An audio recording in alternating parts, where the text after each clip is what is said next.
Magandang oras mga kababayan, mga ka-TH. Meron tayong bigyan ng reaksyon ngayon ang pinakamalaking Perlas Giant Pearl. Ito galing ng Palawan. Ito'y bagong kuha lamang itong taon lang na ito. At ito'y documented na. Meron ng authenticity certificate at ready to sell. Kaya lang medyo napakamahal nga. Kaya ito, panoorin muna natin ang video courtesy ng dinala kasi ito sa shop ni Bustoyo. At namanga si Bustoyo dito. Sobrang ganda pero sobrang mahal na kasi ang bigat-bigat nito eh. Kaya ito, panoorin muna natin ang videong ito courtesy ng Bustoyo Productions. Magandang hapon po. Magandang hapon. Magandang hapon po, mga mama sir. Ano po yung dala natin? Sir, ako po yung owner ng Giant Pearl na documented po sa government po. Apo. Giant Pearl. Parang yung nagdala nung nakaraan, no? Opo. Ba't ang dami bang, ang daming sir, pwede ba ito lagay? Okay lang ba? Bakit ang daming pearl na lumalabas? Sobrang dami. Actually, meron nga nagbebenta sa akin yun, parang nasa halos 500 kilos eh. Pearl, pinadocument ko po sa Bureau of Fisheries po. And then, ang BIFAR po, mayroon po silang strict procedures. Yes, sobra. Opo. Sobrang quick na yan. Hindi mo rin siya may lalabas ng basa. Opo. Sa appearance kasi sir, sa appearance pa lang, pag hindi sila nagandahan, ayaw na nilang i-documents. Doon pa lang sa physical appearance. Opo. And then, from there, BIFAR, in-endorse po nila ako sa UP, University of the Philippines, National Geological Sciences. Opo. Sila po yung nag-gold standard ng test for that gemstone po. So, through their letter, sir, nakapasok po ako sa UP Geological Sciences. So, dinocument po nila, sir, na it found out na made of aragonite po yung item. Made of aragonite. So, aragonite is calcium crystals na specific lang po sa Giant Pearl po. Alright. Apo.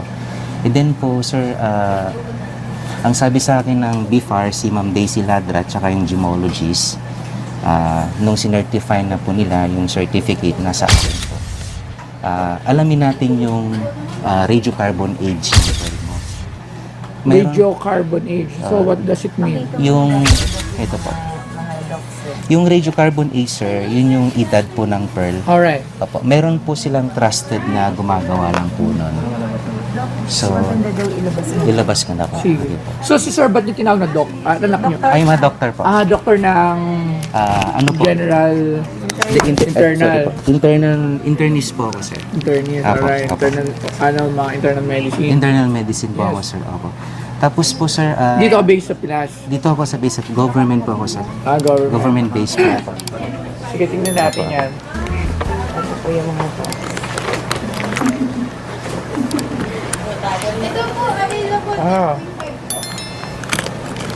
Lers, Galo, Apostol, Pearls. Ba't tinawag na hit? Name under sa kanya. Nino? So, Mimi Figure. Kasi Hyler. Hyler siya ito. Nickname ko po. Higher. Right. Opo. Sige, mabigat eh. Opo, mabigat. Ni mami niya. Na mami niya. Opo. Alright. So ito na oh. Sir, yan yung real name ko 17 po. kilos. Opo. Mabigat lang. Baka kaya po yung salamin, sir. Ay, dito tayo sa gitna. Babumigay. Okay lang. Saan po, sir? Sa gitna ng dalawang salamin. Okay po. Yeah. Tulungan natin. Babumigay yung salamin. Yan. Alright. Okay, so ang timbang pala nito ay 17 kilos. Malayo doon sa number 1 biggest pearl in the world ngayon ay galing din sa Palawan. Tumitimbang ng 75 kilogram. Ito ay 17 lang, so wala sa kalahati. So ibig sabihin kung 1/4 lang ito sa 100 million lang yung 75 kilogram eh. Presyo sa labas, $100 million US dollars. Kaya ito, kung ito'y 1/4 lang ng 100 million, ay nasa 25 million lang ito. Hindi ito 120 million, sobrang mahal naman. Sino bang bibili niyan? Pang koleksyon lang yan eh. 'Di ba? Sa Pilipinas, ang dami-daming merong mga perlas. Ako nga noon, meron akong maliliit na perlas galing sa Puyat Farms. Dito yun sa may karagatan ng Surigao. Yung farm ng Puyat noon, binagyo. Kaya yung mga perlas ay nagkalat eh. Yun ay farm ng perlas, pero maliliit yun. Ito naman ay mga mga 1,000-year-old na mga perlas, kaya mahal, pero wala ngang bibili niyan. Kasi kung may bibili pa niyan ay binili na yan, di ba? Hindi na yan may standby ng matagal. Kaya para sa akin, kahit bilhin lang yan ng kahit bilhin sa akin yan ng kalahating bilyon, 500 million, pwede na. Anhin ba yung pera na yan, di ba? Ibigay lang naman yan ng Diyos, bigay lang yan ng kalikasan sa atin. Kaya wag nating masyadong i-greedy ang ating mga sarili. Kapag meron tayo niyan, swerte na yan.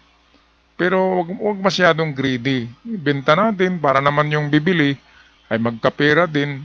Ay wag muna nating mahalan ng masyado kasi baka tatanda na tayo, mamatay tayo, ay hindi pa rin yan maibenta o baka pasukin kayo diyan ng mga masasamang loob at nanakawin sa inyo yan kasi bilyonis nga yan eh. Kaya mahirap ang ganyan kasi na-expose na yung mga mukha nila eh. Kahit naka-face mask sila ay makilala din kasi hindi nagsombrero. Kilala na sila kaya ngayon pa lang ay tiniktiktika na yan eh.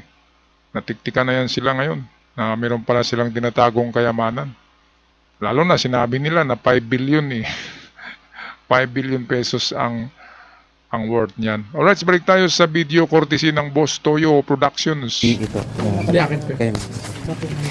ito po yung sulat ng may-ari ng Beta Analytics sa Miami, Florida. 1977? Hindi po, si Ronald E. Hadfield. Hindi, I mean yung ano? Ito po yung findings, sir. Sa sample 3 po ako. Kasi tatlo po ang nagpa-test from the Philippines. Sa sample 3 po ako, ito po.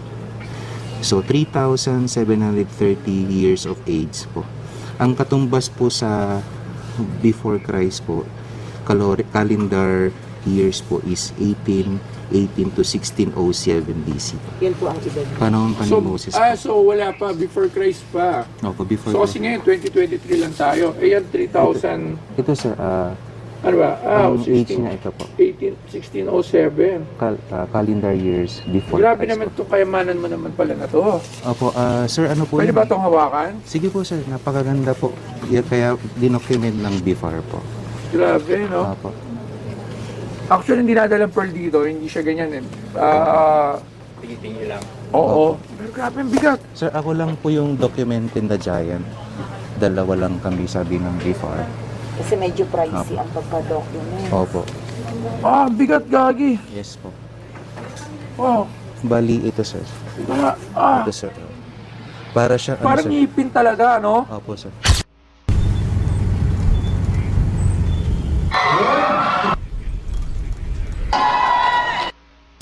Actually, sir, yung clamshell, sa tagal po niya, 3,730 years, na resemble niya yung clamshell.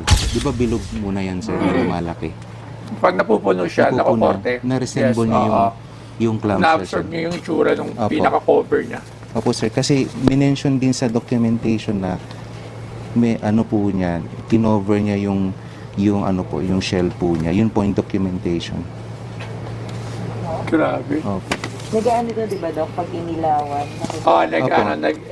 May ano po kayo? Opo, eliminate. Malakas po yung ilaw niya.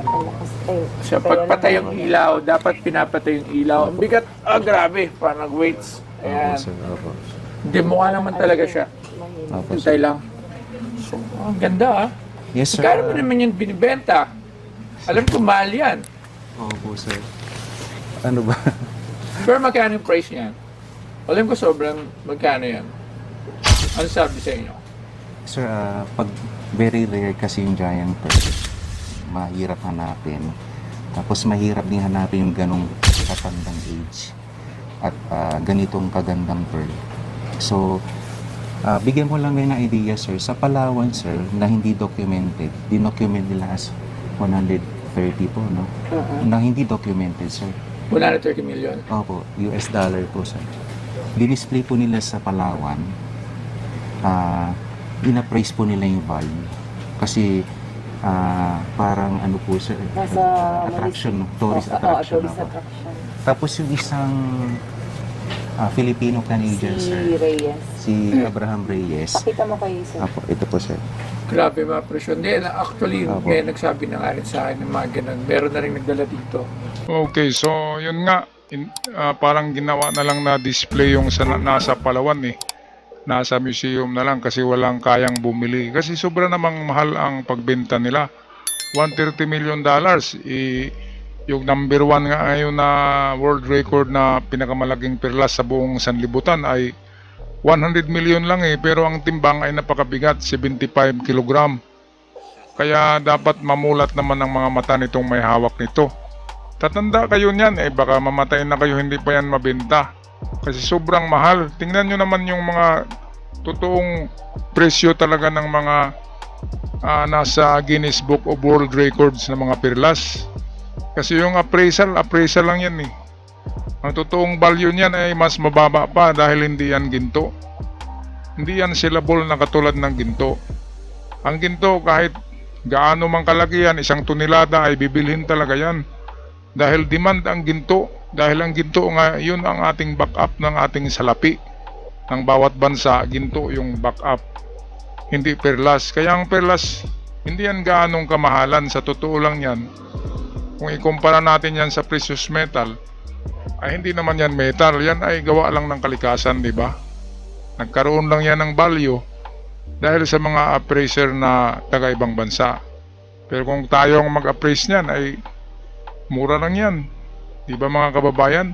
Ginto, silver, yan yung nasa history, nasa Biblia na kinukulikta ni King Solomon dahil ang silver at gold, yan talaga ang pera noon pa, noong kapanahonan ni King Solomon.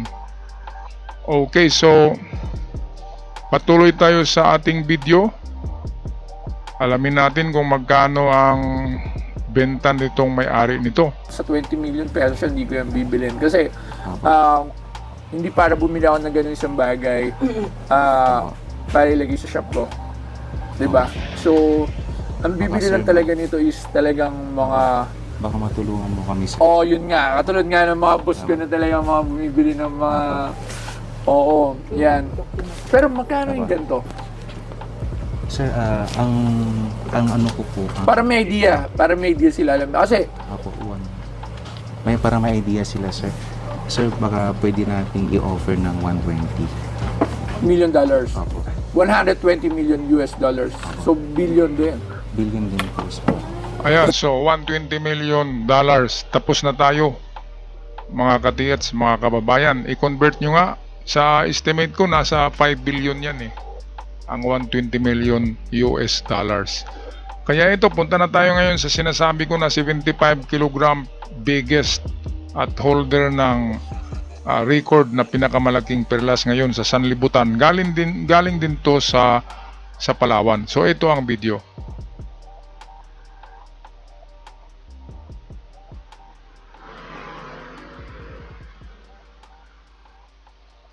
So eto, mag-search tayo sa Google at makita natin dito ang the most largest and most expensive pearl in the world ay sa Pilipinas talaga nakuha. Diyan kasi yan sa may Palawan, sa WPS. Kaya ang China ay talagang aagawin ng Palawan kasi yung area diyan ay nandyan yung mga giant clamshell na mayroong mga perlas. Pero balita natin ay hinarbis na ng China yung nandyan sa WPS. So trilyones yung nakuha nila dyan eh. Kasi isang perlas ay bilyones yan. Isang perlas lang na giant pearl. So ito this is 100 million pearl. Is the largest and the most expensive in the world. So ito yan. Ito, just about 10 years ago, a Filipino fisherman made amazing discovery in the sea of the coast of Palawan. O sa may Palawan lang yan A 2-foot, grabe, dalawang feet 2 foot long, 26 inches To be exact, pearl inside a giant clamshell. Nasa loob siya ng giant clamshell eh. He took it home and hid under his bed, keeping it as a good luck charm. Recently, his tiny home burned down, but the 75-pound pearl survived. By officials in the Philippines, the pearl has been verified 26 inches in length, 12 inches in width, and weighing nearby 75 pounds and valued 100 million. Magkano ba yung 100 million dollars, mga ka-treasure hunter? Paki-compute na lang dyan. Kasi itong bininta kay Bustoyo ay medyo may kamahalan eh. Kasi ito 75 pound to eh. Mas mabigat pa to sa isang sakong bigas. Kaya siya yung pinakamalaki ngayon na perlas sa Pilipinas, na bigdat sa buong mundo, pinakamalaki sa buong mundo nakuha sa Palawan. Kaya yung Palawan, WPS, hindi dapat natin yan bitawan kasi meron pang mga giant clamshell na nagtatago dyan na merong laman na ganyan. So ayan no. Yung binenta kay Bustoyo ay 120 million yata ang benta nila, mas mahal pa dito. Pero sa tingin ko doon ay nasa 30 kilos lang yun eh. O kaya 25. Kaya hindi pwede, masyadong mahal. So ito, the pearl has not yet been named. Beats the current world's largest pearl known to exist. The Pearl of Allah, wala na. Or itong Pearl of Lao Tzu. 35 million lang ang value. So ito 100 million to. Kaya no. So ito na yung ngayon, number 1 na largest pearl in the world. Wala pang pangalan, siguro Palawan ang ipapangalan dito. Grabe no. Ito ang pinakamalaki, 75 kilograms. Mabigat pa sa isang sakong bigas. Kaya yung bininta kay Bustoyo kanina, sa tingin ko 25 kilos lang yun eh. Tapos bininta niya ng 120 million. Masyadong mahal. So dapat doon kalahati nito. So mga nasa 50 or 40 million, ganun. Iaanin naman nila yung sobra naman yung 5 billion daw yung benta nila eh. 5 billion pesos. Yun yung 120 million dollars. Sobra naman. Aanin nila yun. Ilan lang naman ba sila maghati? 3 lang eh. Sobra namang sakim. Tinanong nga ni Bustoyo kanina kung magkano ang last. Sabi nila negosyable pa. Kahit 1 billion yan, ibenta nyo na yan. Kasi baka pasukin pa kayo ng mga dyan eh. Mga robber, hindi lang ganun. Mismo gobyerno ang uhuli sa inyo eh. Kapag meron kayong tinatago na ganyan. Kasi pag-aari pa rin ng gobyerno yan eh. Kaya wag nyo nang itago. Kung merong bibili niyan, 1 billion or bibili ng 20 million dollars, ibenta nyo na. Ang laki-laki ng 20 million kung i-convert natin sa peso.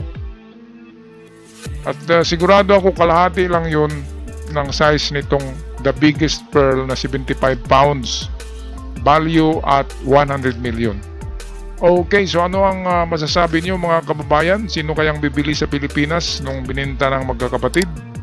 Pag-comment sa ating comment section down below at sa mga bago pa lamang nakabisita, huwag kalimutan mag-subscribe, malaking tulong para sa aming mga content creator. Hanggang sa muli, ingat ang lahat.